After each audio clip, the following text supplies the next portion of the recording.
everyone, welcome to Varna Garden. I'm Vandana, and in today's video I want to give you a quick update on the progress of my plants that I got from Santhi online plants. So let's dive straight into it. Those are the plants, the ones in the small hexagonal place. Yeah, your focus must be just on those. So these are the 22 plants. As soon as I unboxed them, I actually added a little bit of Epsom salt to a 2-liter water can and sprayed thoroughly. I let them stay 2 days and then I repotted them. So the plants came in cocoa peat wrapped around them, and the roots were used to that environment. So I didn't want to give them any more shock than what they already had. That was the transport as well as this transplant. So I wanted to keep the medium same. So I have used cocoa peat. Out of the 22 plants that I got, I lost 3 plants, and I still do not know which one I have lost. I could identify just one of them. One is Jetropa, the one that you see here. That's Jetropa. I don't think there's any hope for that because it's completely black. And the roots were also out. So I guess the whole transport shock, it couldn't survive that.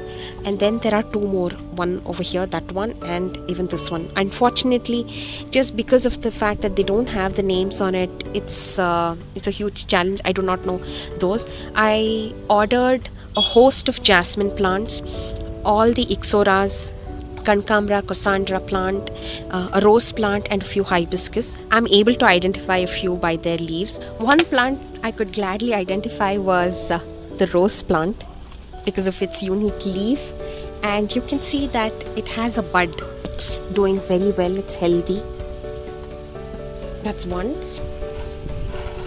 This is also doing well. The plant's looking healthy. This must be Kankambra, but I don't know. But again, this is healthy. Here is one more. Here you can see new leaves, very healthy again.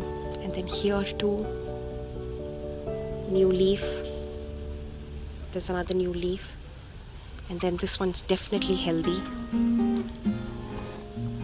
I do not know which one, but yeah, it's healthy. It must be an ixora. Here is one more. And then here, this must be definitely a hibiscus.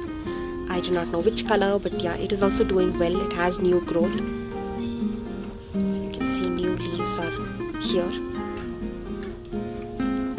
This one did not make it. I do not know which plant. This one and this one. Unknown. That must be an almanda. I do not know, but I can see new signs of growth here. There is one more. I do not know which plant it is. Blackening of leaves. Their leaves are drying up. I'm crossing my fingers that this one survives. Here is one more.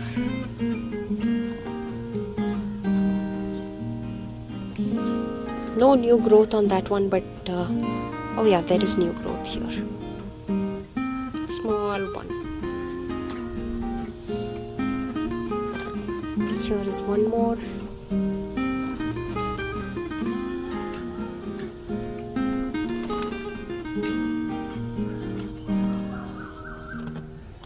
This one, of course, did not survive. And here is one. Must be a hibiscus.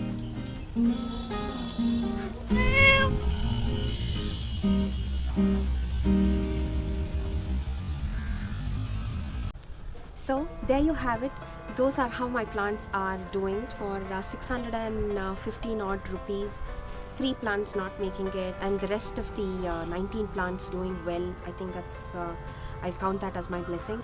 In my previous video I had mentioned 2 improvements that the seller could incorporate. That is better packaging so that the roots are in place and it can survive the transport, as well as naming of the plants. Transporting long distances, I think with this current packaging it just won't survive.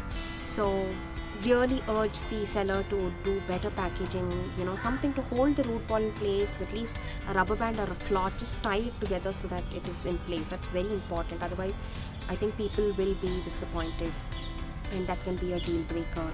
This is my current plant care. They are all in these small, I think about 3-inch pots. I will let them stay in this. The medium is cocoa peat. In about 1 month's time, I will be removing a little bit of cocoa peat around the pot not touching the root ball. I will be adding some kind of manure. Might add a little bit of NPK too. For saplings, please be mindful about the NPK that you add, because they have very tender roots and they need to grow. So you don't need to be adding the component that makes it flower right now. It needs to grow. So please do your research about the NPK values and then add the right NPK in very diluted quantities. Right now they are in full sun. It's monsoon season in Bangalore. The direction of the rain is actually southwest, right? So this is east, so it does get a little bit of rain, but I'm okay with that. This has been the update. This is how my plants are progressing. I'm really happy that I bought them at a time when it was before the monsoons arrived, and I think this is the best time for plants to grow weather-wise too. So that way I'm really lucky I got them at the right time. Well, that's it. This is how my plants are doing. I hope you enjoyed watching it, and I hope the plants that you bought from Santhi Online Plants also thrive. And for the ones that were disappointed, well, I hope you get your refunds back. I hope the seller responds. They're doing everything that they can. I guess some of the comments that came from the previous video, I even reached out to the seller and said this is what people are saying, and they would want you to reach out to them via WhatsApp. I have no affiliation with them. This is not a paid promotion. It's just that I like this concept of saplings that you can buy online with the same rates that you get at nurseries. And as someone who loves growing plants from seeds, I enjoy this completely. So I love this, and I'm waiting for the lockdowns to be eased in Bangalore, and then I'll be buying some more. I have Rangoon paper on my list, so I want to buy a couple of them, and a few of the canicle or oleander. I wanted to buy a couple of those plants too. So this is it. Thank you for watching my video. I hope you enjoyed it. Please don't forget to like, comment, share and subscribe. I will see you in another video. Until then, happy gardening. Bye.